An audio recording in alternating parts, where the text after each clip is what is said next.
Hello, I'm doing a book review, and the book I want to review is Song of Susanna by Stephen King. Now, Song of Susanna was published in 2004, and this is the sixth book of Stephen King's Dark Tower series. Now, this book picks up where the previous Dark Tower novel, Wolves of the Calla, left off. Now, in Wolves of the Calla, the main characters of this series, Roland, Eddie, Susannah, Jake, and Oi, had to defend this small village called the Calla against these beings known as the Wolves. And it turned out that one of the residents of this village called the Calla was actually a priest from our world, or at least one of the many different versions of our world, because this whole series deals with the concept of alternate universes, but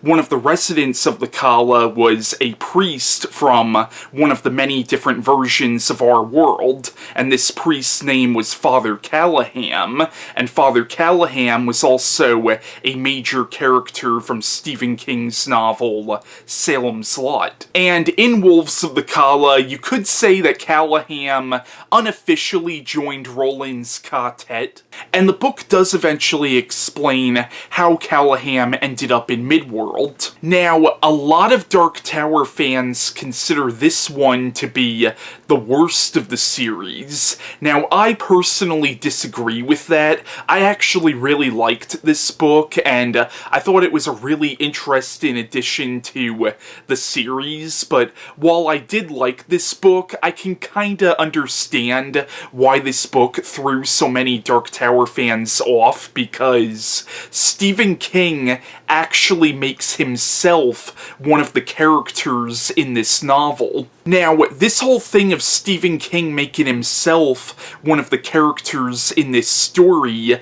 was actually set up at the end of Wolves of the Calla. Now, in Wolves of the Calla, there were certain points where the main characters had to actually go into our world using this magical glass orb called the Black 13, and while they were in our world, they found some books from our world that they took back to Midworld, and one of those books was actually the novel Salem's Lot by Stephen King. And at the end of Wolves of the Calla, Father Callahan found this copy of Salem's Lot, and he read it, and this of course scared the shit out of him because he's actually a character in that novel, and he reads this novel and discovers that he's a character in it, and everything that happens to him in that novel is stuff that actually happened to him in the town of Jerusalem's Lot, and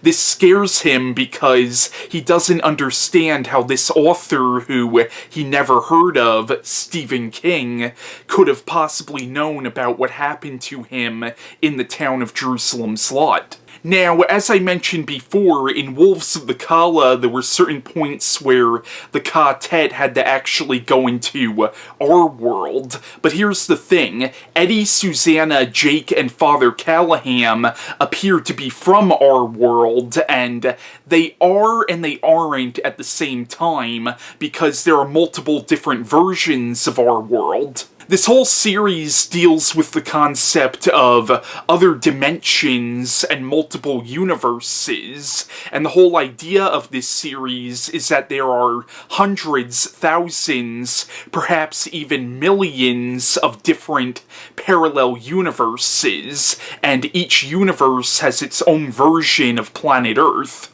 Now, most of these versions of Earth are almost exactly alike each other, but it turns out that this version of Earth that they've been entering in Wolves of the Calla is actually not the same version of Earth that Eddie, Susannah, Jake, and Father Callahan are from. It turns out that this version of Earth is actually located in a universe known as the Keystone Universe, and next to Midworld, the Keystone Universe is the most important universe in the Dark Tower multiverse. And it turns out that the Keystone Universe is where Stephen King himself exists. Basically, the whole idea that's presented in this novel is, what if everything that Stephen King ever wrote about in his books and short stories has actually been happening in all these different parallel universes?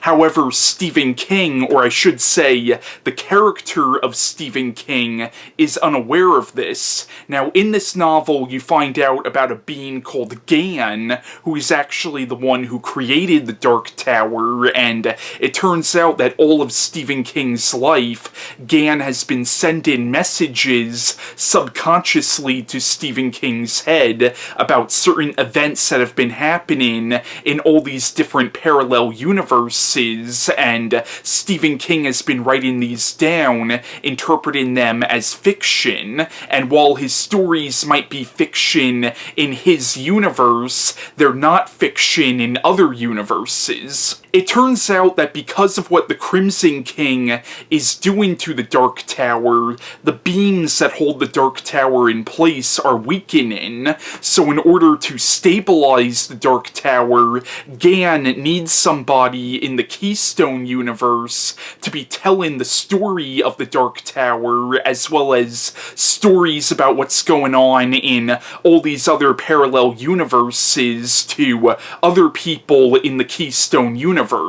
Now, this being Gan is the being that created the Dark Tower, as well as the universes that the Dark Tower holds together, including Midworld and including the Keystone Universe. So Gan is basically God. Like, you're supposed to assume that Gan is either God or the being that we as humans have always interpreted as God, the same way that the Crimson King is supposed to be either Satan or the being that we as humans have always interpreted as Satan. Now, since all of Stephen King's other books are supposed to connect to the Dark Tower series, and if you interpret Gan as God, that means that in some of Stephen King's other stories where God was supposed to play a major role, maybe that was actually Gan. For example, when Mother Abigail spoke to God in The Stand, perhaps she was actually speaking to Gan. Although The Stand was set in only one of the many universes that make up the Dark Tower multiverse, and you could assume that perhaps each universe has a different god to rule over said universe. So when Mother Abigail was speaking to God in The Stand, you could assume that that was either Gan she was speaking to, or the god of that particular universe. Another Stephen King story where God was supposed to play a major role was, of course, Salem's Lot. Now, in Salem's Lot, Father Callahan was actually able to channel the power of God through his crucifix, which helped him fight Barlow, but you could assume that that was either the god of that particular universe, or that was Gan working through Father Callahan, or it could have even been the turtle working through Father Callahan. And if you've read Stephen King's novel It, you would realize that the turtle is sort of an extension of Gan, because the turtle does have the ability to create universes, and the turtle's role in both It and the Dark Tower series is very much like that of an angel. And Gan was kind of mentioned in Stephen King's novel It, because in It, when you found out about the turtle, you also found out about another being that Bill Denbrough called the Other, and the Other was the one who created the turtle, and connecting it to the Dark Tower series, you could assume that the Other was actually Gan. And once again, Gan is basically God. Now, the plot of Song of Susanna is, as I said, it picks up where Wolves of the Calla left off. Now, in Wolves of the Calla, you found out that Susanna is pregnant with the child of a demon named Mia, which was a direct result of something that happened in the third Dark Tower novel, The Wastelands. So after their battle with the wolves, Mia takes possession of Susanna and takes the Black 13 and takes Susanna into our world, specifically the Keystone Universe, and more specifically New York City of the Keystone Universe in the year 1999. So when Eddie finds out about this, he of course freaks out because Susanna is his wife and he now wants to save his wife. So Eddie, Roland, Jake, and Father Callahan now plan to go where Susanna is, and they try to open this dimensional gateway even without the help of the Black 13. And they manage to open this dimensional gateway, but something happens, and you're not sure if it's an accident or if it's actually the work of Ka or Gan, even though Ka and Gan might be one and the same. But what happens is Father Callahan and Jake end up getting sucked through this dimensional gateway, but so does Oi, and they were intending on leaving Oi behind because Oi is an animal who is not native to our world, so taking him into our world would obviously be a problem, but Oi ends up getting sucked through and joining Father Callahan and Jake, and then Roland and Eddie end up getting sucked through this dimensional gateway, and they all technically end up in the same universe, the Keystone Universe, but they end up in the Keystone Universe in two separate time periods. Father Callahan, Jake, and Oi end up in the Keystone Universe in the year 1999, specifically in New York City where Susanna is, and now they're trying to save Susanna. And then Roland and Eddie end up in the Keystone Universe in the year 1977, specifically in the state of Maine. Now, in the book, you eventually find out that this child that both Susanna and Mia are now pregnant with is actually the child of the Crimson King. It turns out that the Crimson King has promised Mia that she could take care of this child in the first part of its life, as long as she possesses a human woman to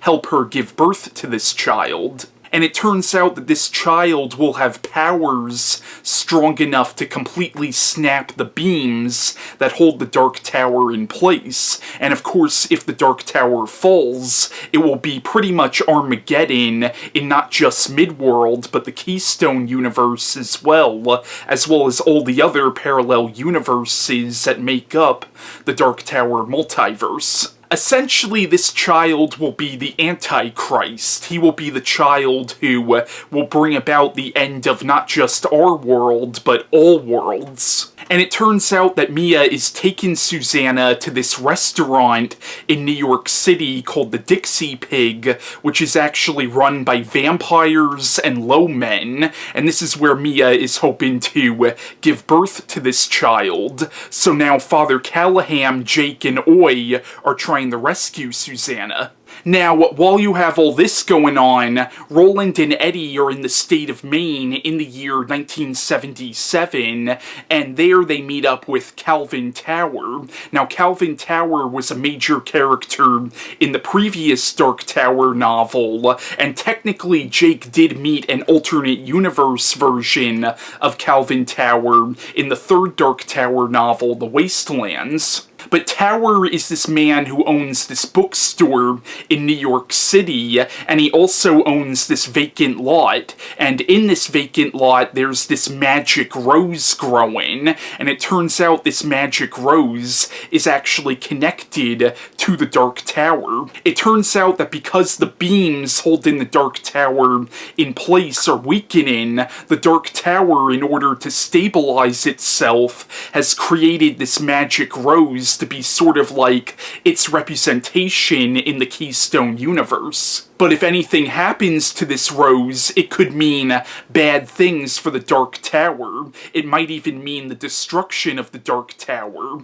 And it turns out there's this evil corporation who want to build on this vacant lot, hence destroying the rose. And it turns out that the leaders of this corporation know about the Crimson King and are loyal to the Crimson King, and they specifically want to destroy this rose. And it turns out out this corporation has been hiring these mobsters to harass Calvin Tower and force him to give them the vacant lot. So while in Maine, Roland and Eddie try to secure ownership of the vacant lot, and they end up running into these criminals who have been harassing Tower. And it turns out these criminals are actually alternate universe versions of the same criminals that Eddie and his brother Henry had to deal with in the second Dark Tower novel, The Drawing of the Three. But after taking care of this business with Calvin Tower, which I don't want to give away too much about what happens with that, but after taking care of this business with Tower, they discover that the author of this book, Salem's Lot, that their friend Father Callahan is somehow a character in. They discover that this author actually lives not too far from where they're at, so they decide to pay Stephen King a visit. And when they meet Stephen King, they end up hypnotizing him, and after they hypnotize him, they discover that he's being used as sort of like a medium by the being Gan, who, as I mentioned before, may or may not be God. And it turns out that Gan is using Stephen King as, once again, sort of like a medium, and he's sending messages to Stephen King subconsciously about certain events that have been happening in all these different parallel universes, and Stephen King has been writing these down, interpreting them as fiction, and he's unaware of the fact that everything he ever wrote about in his books and short stories has either already happened or is going to happen in all these different parallel universes. And it turns out that the same way that the Dark Tower is using the rose to stabilize itself, it turns out that Gan and the Dark Tower are using the stories by Stephen King as another way to stabilize the Dark Tower. They also discover that the Crimson King has tried to kill Stephen King many times in the past. However, the character of Stephen King is unaware of this, and it turns out that the same way that Roland and Eddie have to protect the Rose, they may also have to protect Stephen King, because even though Stephen King did not create these different parallel universes in which his stories take place, because he's being used by Gan as a way to stabilize the Dark Tower, it turns out that whether or not the quartet finish their quest for the Dark Tower might depend on whether or not Stephen King continues writing them as books. Now, I thought Song of Susanna was a very interesting read. Now, I can understand the criticisms that people have for this book. I mean, the fact that Stephen King makes himself a character in this story, I totally get why that threw so many people off, but for me, it worked, and I actually thought it was really interesting. And I also liked how, even though the Stephen King in this book is obviously a fictional character, like, it's obviously a fictionalized version of Stephen King, Stephen King does incorporate a lot of aspects of his life into the character of Stephen King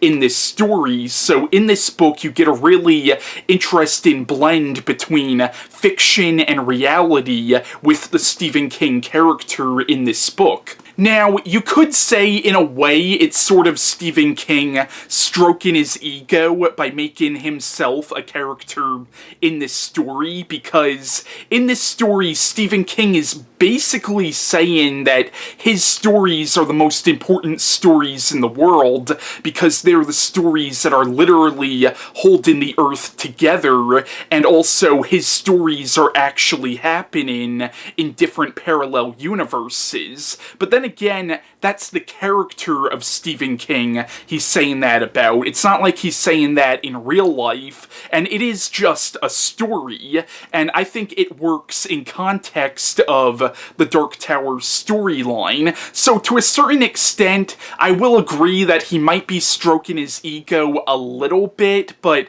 at the same time though, it worked for me, and I thought it worked in context of the entire Dark Tower storyline. Now, at the same time, though, while he might be stroking his ego a little bit, at the same time, he's basically saying that the character of Stephen King from this book has no original ideas because it's all given to him by Gan. So, in a sense, he's kind of stroking his ego, but in another sense, he's really not. And also, when he talks about himself in this book, and like when he introduces the character based on himself, he actually doesn't paint himself in the most flattering of lights, because when Roland and Eddie meet Stephen King, he's actually kind of a goofball and kind of a doofus, and Stephen King also brings up his alcoholism, which Stephen King used to have a major problem with in real life. He brings up his alcoholism and his substance abuse in this story, and also Roland doesn't even like Stephen King that much, so at the same time, he really doesn't paint himself in the most positive of lights, which I actually really appreciated. But once again, I get why it threw people off. You also get some really interesting implications in the scene where Roland and Eddie hypnotize Stephen King and find out that the Crimson King tried to kill him in the past. Like, you find out that when Stephen King was a child, the Crimson King came for him, but took on the form of spiders, and Stephen King even refers to the Crimson King as it, implying that the Crimson King really is the same type of creature that Pennywise was in It. And it also really does give you this idea that did Stephen King create his stories, or did his stories create him? Now, this whole thing of Stephen King making himself one of the characters in the Dark Tower storyline, oddly enough, was kind of foreshadowed earlier on in the series, whether Stephen King originally intended this or not. Now, in the second Dark Tower novel, The Drawing of the Three, there was a certain point where Eddie made a reference to the movie version of The Shining, and this kind of shows that an alternate universe version of Stephen King probably does exist in the universe that Eddie is originally from. Although it's clear that Stephen King is probably not as famous in the universe that Eddie is originally from as he is in the Keystone Universe, because when Eddie first hears the name Stephen King, he doesn't recognize it, so perhaps in the universe that Eddie is originally from, perhaps The Shining is the only thing that the Stephen King of that universe ever wrote. Unless, of course, in Eddie's universe, maybe The Shining was written by a different person. And that little reference to The Shining that Eddie made in the second Dark Tower novel also shows that Eddie is obviously not from the same universe that the book The Shining took place in, because in Eddie's universe, The Shining is just a story, whereas in the universe that The Shining takes place in, it's a reality. And being that all of Stephen King's other books are supposed to tie in with the Dark Tower series, you even get the implication that alternate universe versions of Stephen King also exist in some of the other Dark Tower universes in some of King's books outside of the Dark Tower series. For example, in the Dead Zone, there's a certain point where somebody makes a reference to the book Carrie, showing that an alternate universe version of Stephen King probably exists in the universe that the Dead Zone takes place in, unless, of course, in the Dead Zone's universe, Carrie was written by a different person, and that also shows that the Dead Zone is obviously not set in the same universe as Carrie. And tying Carrie in with the Dark Tower series, Carrie is obviously set in its own universe, but that doesn't mean that the universe of Carrie is not one of the many different universes that make up the Dark Tower multiverse. Now, I understand that when Stephen King originally wrote The Dead Zone and included that little reference to his book Carrie, he probably just meant that as an in-joke. Even the same thing with when he wrote the second Dark Tower novel and included that reference to The Shining, he probably just meant it as an in-joke, but now that he's actually made himself a character in the Dark Tower storyline, and being that all of his books are supposed to tie in with this series, you could look at those as being foreshadowing of what he would eventually do with the Dark Tower series. And even in this book, you get the implication that the Keystone Universe is not the only universe where Stephen King exists, because the last chapter of this book, or the last coda, if you will, is actually the diary of the character of Stephen King from this novel, and at the end of that diary you get this newspaper clipping implying that we were not reading the diary of the Stephen King of the Keystone Universe, but we were actually reading the diary of the Stephen King from an alternate Dark Tower universe. First of all, I apologize for the dramatic change in lighting. I'm recording this part of the video later in the day. The way this book is structured is actually quite interesting. The book is actually broken up into different stanzas, and each stanza ends with a little, I guess you could say, poem that sort of sums up the stanza you just read and also sort of foreshadows what's to come next. Now, in this book, you get a lot of really good character development with Susanna. Like, I would say this book is really Susanna's story, and in this book, you get a lot of really interesting character development with her, but I would say also with all the main characters. Because in a lot of ways, all the main characters in this book are fishes out of water in a lot of ways. Now, one of the major themes of the Dark Tower series is this idea of culture shock and culture clash. Like, in this series, you have people ending up in other dimensions or ending up in different time periods, and you see these characters having to sort of adjust to these alien settings. And you get that in this book with pretty much all the main characters, because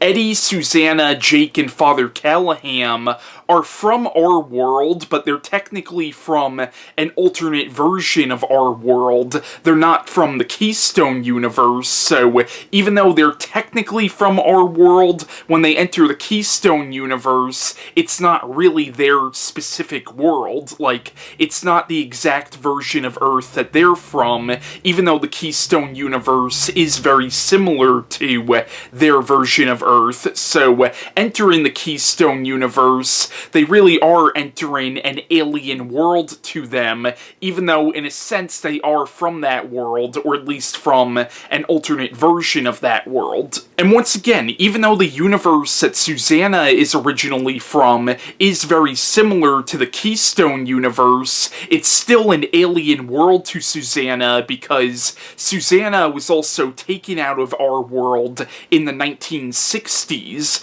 but she emerges in our world in the 1990s in this book, so she also sees how much the world has changed in the years since she's been in Midworld. And in this book, you have this really interesting scene where Susanna/Mia end up hypnotizing this man using this magical talisman that's actually shaped like the turtle, and they hypnotize him to buy them a hotel room. And since Susanna is a woman from the 1960s, she doesn't realize how much the world has changed since the 1960s, and she asks this man, would anybody have a problem with a black woman buying a hotel room? And of course this man is shocked by this question because he doesn't realize he's talking to a woman from the 1960s. So once again, the book really does deal with the theme of fish out of water, this idea of culture shock. And you get a lot of really interesting characterization with Susanna in this book because she's being possessed by this demon called Mia, but Susanna also used to have a split personality disorder, and there's certain points where Susanna's alternate personality, Detta Walker, comes into the mix, which once again is really interesting. But yeah, I liked Song of Susanna a lot. I understand why a lot of Dark Tower fans really don't like this one, but I personally really enjoy this book, and I think it's a really good addition to the Dark Tower series. And yeah, that was my review on Song of Susanna by Stephen King. Sorry this review was long as shit, and bye.